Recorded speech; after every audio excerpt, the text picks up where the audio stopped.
Welcome to 2020. We are Sara and E, PhD students in Brown University's Egyptology and Assyriology department. Well, there is certainly a lot of interesting academic work happening in Near Eastern Studies. The Academy is not the only place to get caught up on the coolest news items. One resource that many Assyriologists subscribe to is the Agade Lister, compiled by Jack Stassen, the Mary Jane Worthen Professor of Judaic and Biblical Studies at Vanderbilt University. For more than 2 decades, Stassen has been sending daily emails highlighting books, news, and opportunities within the field, which we want to share with you.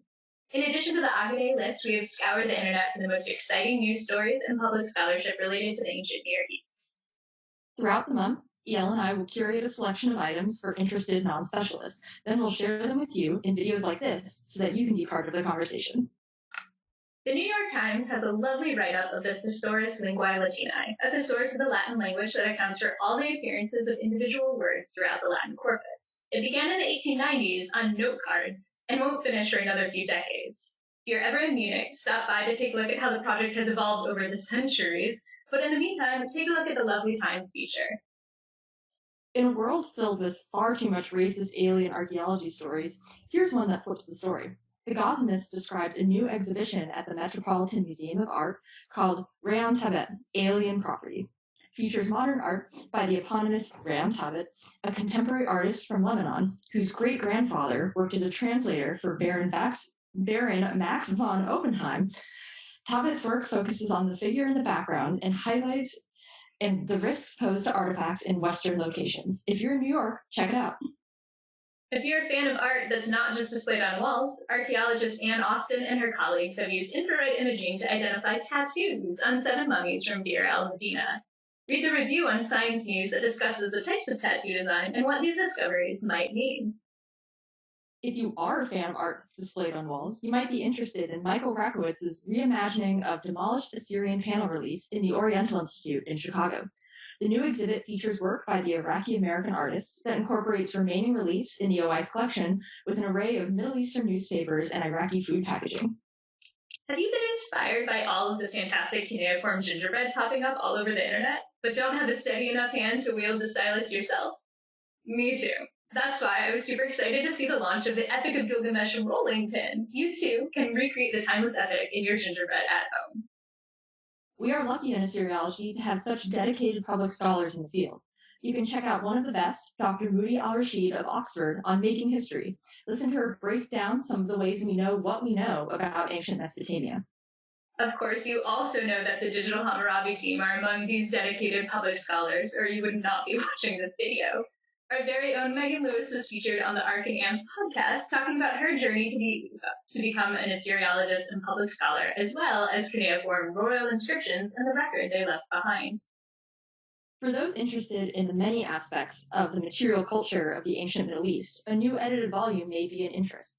In honor of Fyodor Bielinski's 70th birthday, scholars who study archaeology, iconography, cult, and worship come together to explore the Bronze Age Middle East in their contributions to Stories Told Around the Fountain.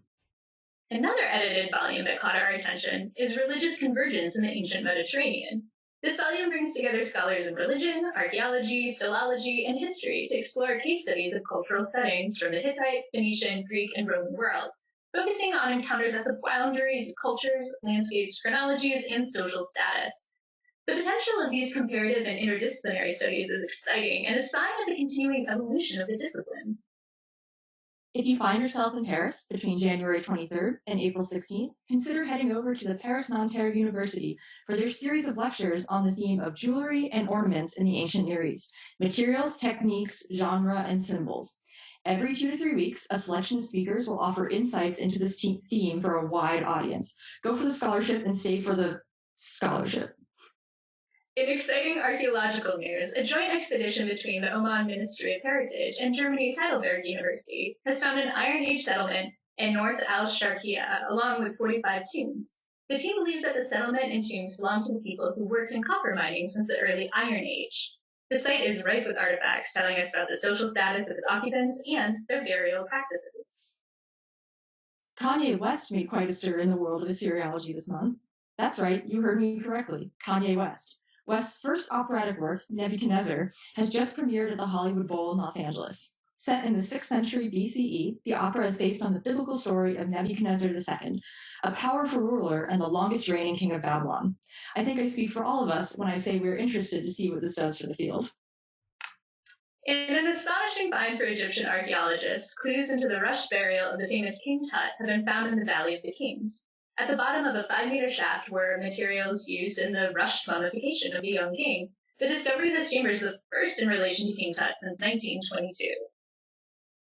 At the Yale Peabody Museum, the Ancient Mesopotamia Speaks exhibit has attracted a lot of attention, both in and out of the Academy. But have you ever wanted to hear more about it from the curators themselves? Well, now you can. Check out this interview with Eckhart Fromm, Agneta Visby-Lassen, and Klaus Wagensoner, all of Yale, to learn more about the process of creating the exhibit and the challenges of presenting Mesopotamia to the public. If you've been lucky enough to see artifacts on display, you may have noted that they're always accompanied by descriptive labels. But these labels often hide or omit more information than they contain. Alice Stevenson's new book, described on A&E Today, dives into the stories behind these labels and the networks of connections behind many Egyptian antiquities in Britain. Did you catch the 2004 Brad Pitt movie Troy? Wonder how true it stayed to the source material? Well, the British Museum blog featured a piece by honorary research fellow Leslie Fitton, who worked on the set of the movie, featuring anachronisms, moving moments, and even a meeting with aforementioned star. National Geographic featured an article on the mysterious Egyptian head cones. Though prevalent in art, these objects had been absent from the material record until they were found in Nonali graves in Amarna. The article features multiple theories from archaeologists about the purpose of these cones, and is an interesting examination of the different types of evidence we have for ancient lifestyles and peoples. If you're in Israel sometime before the end of October, be sure to check out the Israel Museum and their new exhibit, 𝒀꿪glyphs. Though the Egyptian hieroglyphic script may be the most famous example of writing with pictures, many modern-day internet users are probably also familiar with this type of writing in the form of emoji. The 𝒀꿪glyphs exhibit takes you on a journey to remember that emoji have a history and hieroglyphs have a present. Right before the new year, the New York Times published a write-up of the discovery of an Egyptian guidebook for 2 paths to the afterlife. The article describes some of the archaeological project and the context of the find, along with a discussion of some of the interesting bits of the Egyptian afterlife. It's an interesting article and worth reading if only for the phrase purgatorial odyssey reminiscent of Dungeons and Dragons. Finally, gain first-hand experience with Akkadian literature thanks to the Sources of Early Akkadian Literature, or SEAL project. With roughly 900 different texts online for you to read, it's time to dive into Akkadian myths and epics, hymns, and lamentations with easy-to-find images, vocabulary, and transliterations. That's it for December's selection. Thanks again to Dr. Sassen for his work on creating this list, for the community for creating awesome things, and for you and your interest. We'll see you next month with a selection of January's most interesting items.